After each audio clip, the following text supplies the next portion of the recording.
আল্লাহর দয়াতে যদি বাঁচতে পারবে দুনিয়াতে, এই আল্লাহর দয়া ছাড়া কেউ চলতে পারবে না আল্লাহ দয়া ছাড়া কেউ এক কদম হাঁটতে পারবে, না এক লোকমা খানা খেতে পারবে, না জবাতে কথা বলতে পারবে না পারবে?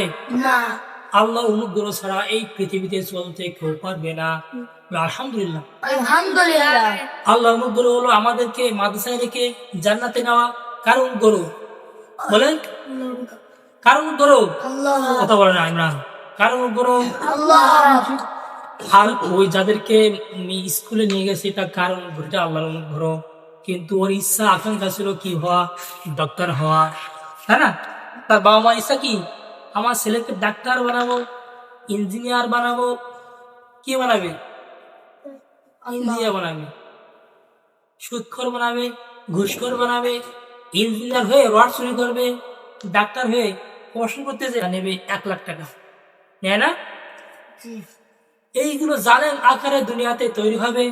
কিন্তু যখন কোনো সন্তান এই মাদ্রাসায় নুরানিতে পড়ে, নুরানিতে পড়ার পর যদি ডাক্তার হয়, ইঞ্জিনিয়ার হয়, তখন সে আল্লাহর বিরুদ্ধে অ্যাকশন নেয় না।